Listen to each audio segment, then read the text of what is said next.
Olá, sejam todos bem-vindos ao videocast Pauta Amazônica. Eu sou Felipe Campos, jornalista do Grupo Liberal, e aqui neste momento de véspera de COP30, estamos recebendo vários convidados que são especialistas no assunto de sustentabilidade em um momento tão importante que vai chegar para a nossa sociedade e também para o nosso estado. Hoje recebemos aqui a Mariana Buoro, que é oficial de Clima, Meio Ambiente, Energia e Redução de Riscos de Desastres do Unicef Brasil. Seja você muito bem-vinda. Muito obrigada, Felipe. Queria começar lhe perguntando a respeito de justiça climática. É um tema que vem sendo muito falado, muito citado, só que muita gente não sabe ainda o que é justiça climática. É uma pauta social, é também algo econômico que envolve direitos. Queria que você falasse um pouquinho mais sobre isso com a gente. Justiça climática parte do pressuposto do entendimento que os impactos, assim como as responsabilidades da crise climática, não são distribuídas de forma igual. Elas afetam desproporcionadamente os mais vulneráveis. Então, num contexto amazônico, acho que uma imagem que ilustra bem eu estava conversando esses dias com o João, que é um dos nossos conselheiros jovens do Unicef, e ele evocou essa imagem que eu acho que é bem amazônica, talvez ilustre, que é a gente está na mesma tempestade, mas tem gente num iate e eu estou aqui remando a minha rebetinha.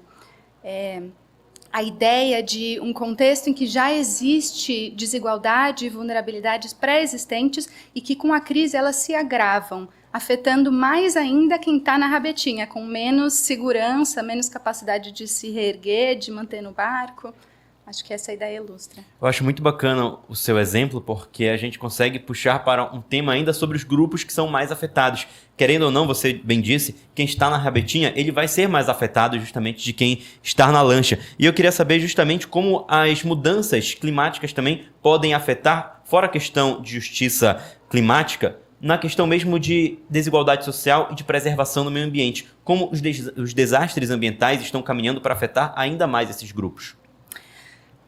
Então, a tempestade da crise climática não afeta todos igualmente. Eu destacaria aqui comunidades indígenas, quilombolas, ribeirinhas e comunidades periféricas em baixadas como as mais afetadas no contexto amazônico.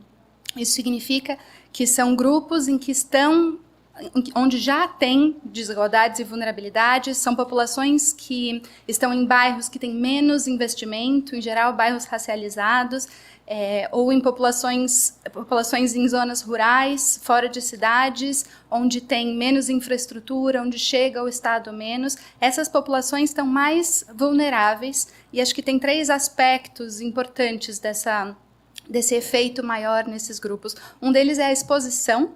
Então, são populações que moram em lugares mais expostos a eventos climáticos. Por exemplo, em costas ou na beira de rio, onde pode chegar alagamento, erosão. O segundo é o efeito mesmo dessa exposição. Uma onda de calor que poderia afetar todo mundo vai afetar mais quem não tem ar-condicionado em casa, quem não tem acesso à água seguro. E o terceiro fator importante nessa vulnerabilidade é que essas populações têm menos recursos para se reerguer no caso de uma destruição, de uma perda associada às mudanças climáticas. Eu não poderia deixar de mencionar, dentro dos grupos mais vulnerabilizados, as crianças e adolescentes, em especial as crianças e adolescentes quilombolas, indígenas, ribeirinhas, mas também crianças com deficiência, meninas, crianças periféricas. A Unicef entende que a crise climática é uma crise dos direitos de crianças e adolescentes. Apesar desse grupo ser o menos responsável pelas mudanças climáticas, eles são os que vão carregar mais o fardo, o peso dessas mudanças. Isso significa, por exemplo, uma ameaça ao direito a um meio ambiente limpo, seguro e saudável, mas também a outros direitos. Por exemplo, o direito à educação. 1,17 milhões de meninos e meninas no Brasil, só o ano passado, tiveram suas aulas interrompidas por causa de mudança climática, principalmente a estiagem na Amazônia e as chuvas no Rio Grande do Sul. Isso significa 1,17 milhões a mais do que a gente gostaria, é um direito para todo mundo. Outro direito ameaçado é a saúde. O desenvolvimento pulmonar, cognitivo de crianças deixa elas mais vulneráveis a níveis de poluição altos, a incidência de doenças que vêm da água, Outro direito ameaçado é o direito ao acesso à água. Chuvas, tempestades, secas afetam a capacidade de captação, de distribuição de água segura. Tem uma relação com proteção, com violências, crimes ambientais que são associados a zonas de violência, por exemplo, com garimpo, com desmatamento.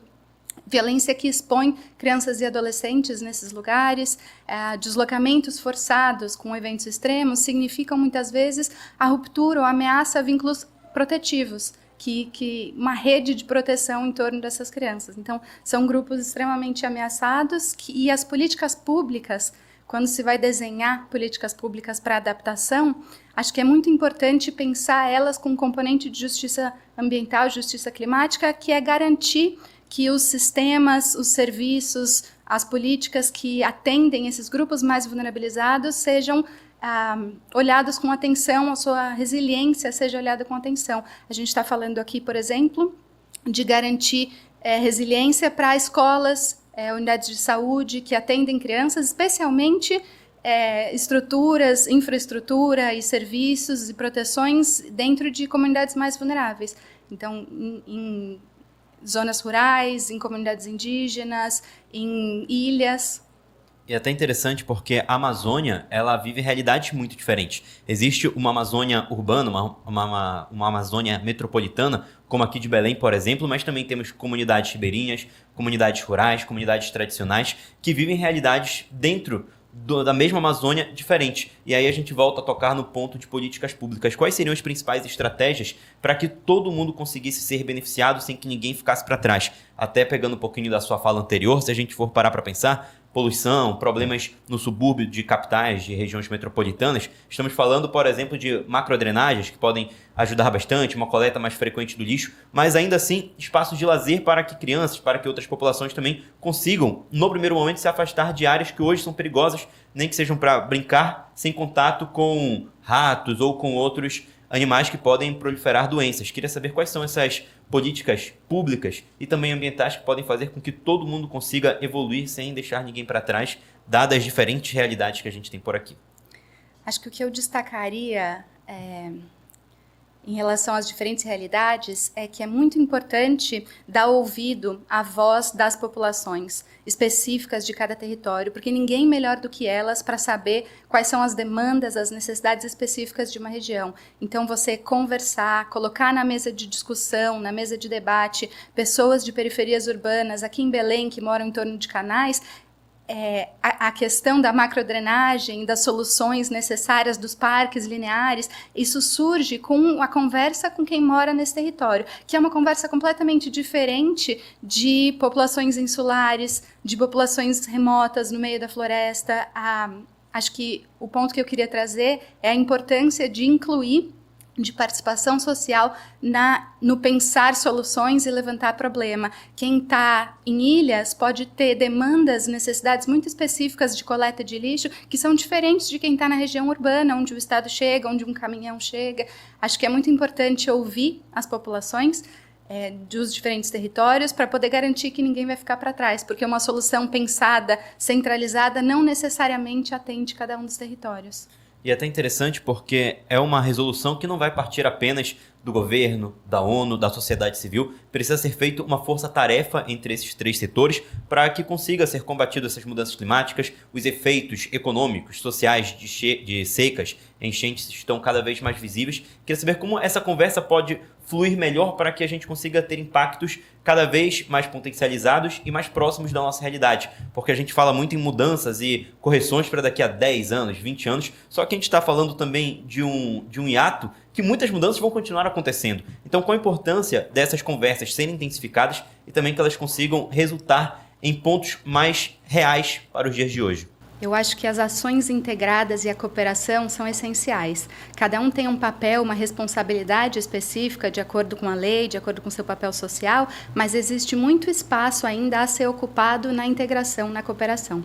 O Unicef, por exemplo, trabalha com geração de evidências, trabalha com fortalecimento do Estado, do governo, para fortalecer políticas públicas. Então, a gente tem uma estratégia em toda a Amazônia e no semiárido do selo Unicef, que é trabalhar junto junto com a gestão municipal, que é onde as coisas acontecem, para fortalecer o atendimento a crianças e adolescentes, e no caso específico relacionado à crise climática, é fortalecer a resiliência e os planos de adaptação com sensibilidade às necessidades de crianças e adolescentes. Mas a gente trabalha também com o fortalecimento de grupos sociais. E acho que toda essa cooperação é muito importante. Ninguém sozinho vai resolver a crise climática. Ela ultrapassa limites, fronteiras, e ela precisa de uma resposta coletiva. As nossas ações principais, olhando para a crise climática, estão relacionadas à adaptação, então garantir a resiliência de sistemas e de rede de direitos que atendam, principalmente crianças e adolescentes, que é o nosso público, a mitigação, que é garantir que a sociedade internacional coletivamente consiga reduzir as emissões que pioram a crise climática, que aquecem mais o planeta. E a gente trabalha também com uma terceira via, que é de garantir, fortalecer cada criança e adolescente para ser um agente de mudança, um campeão climático. Acho que dentro dessa nossa estratégia, nenhuma está a nosso alcance sozinha. A gente precisa de cooperação. Então, cada um tem um papel importante. O Estado precisa investir em desenvolvimento de baixo carbono, precisa garantir que as suas políticas sejam resilientes ao clima. O setor privado tem um espaço importante de investimentos também em baixo carbono, tem um papel importante em fortalecer oportunidades de inserção, de capacitação, de trabalho, né? E a sociedade civil tem um papel essencial de cobrança, de apontamento das desigualdades, das fragilidades, de criar soluções. Acho que a cooperação é a única solução possível. Eu acho interessante, você citou a questão do setor privado. Eu acompanho um programa via internet de negociações entre empresários pequenos com empresários muito grandes. E em um dos episódios recentes, um dos pequenos empresários estavam falando sobre o seu diferencial ser a parte de sustentabilidade, de bioeconomia, e um dos grandes falou assim: poxa, mas tu acredita que hoje o consumidor final ele vai em busca realmente do que é sustentável, do que é mais barato? E o pequeno empresário respondeu dizendo que, olha, hoje a minha geração, a sua, de quem está nos escutando, pode pensar simplesmente no valor, no que é mais barato. Só que a tendência que ele repara é que a partir da minha geração, mas principalmente para as gerações futuras, o tema e a preocupação com sustentabilidade e meio ambiente vai ser muito maior. Então eu queria saber como é que essa transição, até mesmo para o empresariado, ele pode servir para que hoje essas mudanças já aconteçam. A gente sabe que muitas vezes produtos ditos sustentáveis são mais caros, mas como fazer até dentro ainda de políticas públicas para que esses produtos sejam valorizados, para que a própria sociedade também tenha esse entendimento de que talvez eu esteja pagando hoje 10% mais caro, é claro, para quem tem condição, mas eu estou ganhando também um futuro muito mais feliz e próspero para os meus netos, bisnetos, sobrinhos e assim vai. Eu queria saber como essa integralização ela pode ser comentada, conversada e também priorizada junto com o setor privado, com a sociedade civil e também com o governo, para que haja um foco maior nessa sustentabilidade dentro, para que o setor privado consiga também estar dentro e funcionando nessa pauta de sustentabilidade para o futuro. Vamos lá. Eu acho que a sustentabilidade não pode ser dissociada de oportunidades. Se a gente está falando de produtos, como você mencionou, de consumo, os produtos mais sustentáveis têm que caminhar para serem mais acessíveis. Quando a gente fala de emprego, na mesma medida, os setores de empregos verdes têm que estar mais acessíveis, têm que estar mais ao alcance de diferentes pessoas, porque senão ele vira uma questão financeira. Eu sou limitado na minha contribuição positiva para o planeta por causa de renda, e não é isso que a gente quer. A discussão de empregos verdes está chegando, é bastante forte internacionalmente, mas está chegando mais no Brasil. O Unicef acabou de lançar um estudo sobre o cenário de empregos e habilidades verdes no Brasil, com um olhar especial para quais são as oportunidades e gargalos para a inserção de juventudes nesse setor. Mas o que a gente está entendendo aqui de empregos verdes é empregos que ajudam, ocupações que ajudam a restaurar, a regenerar ecossistemas e promovem a inclusão social, promovem oportunidades. Acho que a chave para a gente, uma das chaves aqui, é a garantia de oportunidades. Se eu posso ter um setor inovador, que não emite, que tem um potencial tecnológico de geração de renda imenso, se as oportunidades dentro desse setor só estão abertas para quem já tem oportunidade de renda e trabalho hoje, então não se mexe num sistema injusto, não se está mexendo na justiça da questão. Acho que o nosso estudo aponta alguns chamados que vieram tanto dos jovens que a gente ouviu em grupos focais, quanto dos especialistas, que vão no sentido de oportunizar, garantir mais acesso a esses setores verdes, que aqui eu estou falando de trabalho, mas vale no consumo também. Acho que uma demanda importante que vem é a garantia de oportunidades de capacitação e de emprego nas pequenas cidades, nas zonas rurais, e não só nas grandes cidades, que é onde elas tendem a se concentrar hoje. Outro espaço é a garantia de conectividade no campo, para formações online, por exemplo. Existe um monte de capacitação interessante em setores verdes e com potencial, com uma demanda muito grande, como energias renováveis, que apoiam a transição energética, uma transição mais justa, se forem acessíveis para as pessoas que estão no campo. Planos de desenvolvimento de carreira dentro de empresas que são voltados especificamente para valorizar pessoas em situação de vulnerabilidade. Acho que tudo isso contribui para a conversa de transição justa. Para além do cenário específico que eu trouxe com o nosso estudo, a discussão de transição justa, ela tem muito a ver com reinserção de força de trabalho de setores poluentes para outros setores. Então, como eu garanto que as pessoas que estavam envolvidas em setores como o petróleo, por exemplo, podem ser reinseridas e envolvidas em atividades produtivas mais positivas, ela vem com uma discussão real e honesta sobre o impacto de alternativas energéticas, porque mesmo soluções energéticas que são consideradas verdes e sustentáveis, porque não têm emissões na sua produção de energia, podem também ter um impacto social e ambiental na sua geração. Então, essa conversa honesta, ela tem que acompanhar, porque só a cobrança por você devia comprar sustentável, você devia trabalhar com uma área sustentável, sem a oportunidade de integrar pessoas que estão excluídas do sistema hoje, ela é insuficiente. Mariana, foi muito bom te receber aqui. Gostaria de agradecer pela sua participação. Se você quiser deixar algum recado, fique à vontade também, mas desde já foi muito bom a nossa conversa. Obrigada, Felipe. Eu agradeço a oportunidade, agradeço o Grupo Liberal.